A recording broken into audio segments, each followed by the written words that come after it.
This is a climate justice community. We're very vulnerable in many ways. There's a lot of coastal flooding we've witnessed.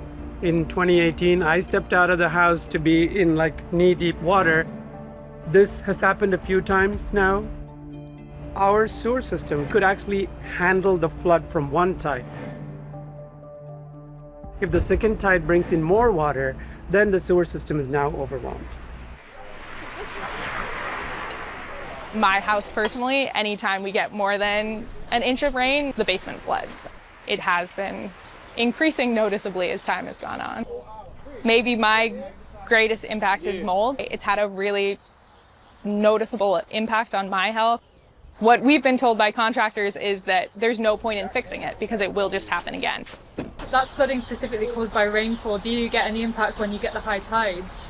I do not personally, but 2-3 streets over from me and also this area we're in right now, they will sometimes be under a foot of water. We know that our coastlines are going to be redefined by water. Eventually, we'll have to move.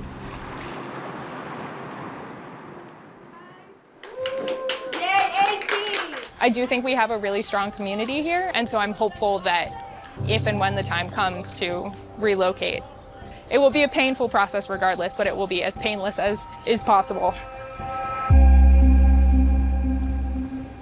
In the meantime, researchers are partnering with the city's authorities to develop a network of sensors that can warn citizens about flooding. There's a couple of different types of overland flood sensors that we've been using that are provided by a company called Hahonu, based out of Hawaii. It's fitting that this technology has come out of an island state on the front line of some of the worst impacts of sea level rise.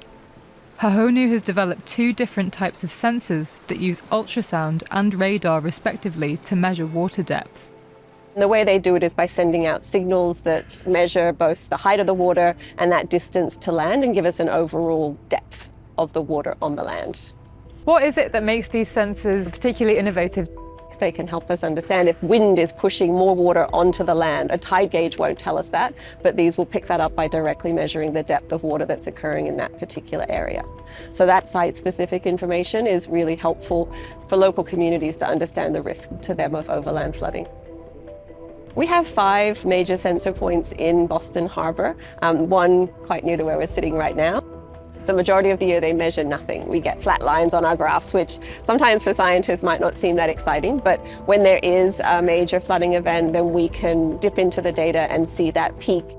How is that data useful to the average person who might be affected by flooding here in Boston? The average person, I think, can dip in on a day when they've seen a lot of rainfall occur or where they know there might be a high tide occurring in their area and see what it means for their commute, whether they should work from home today or whether they should go into the office.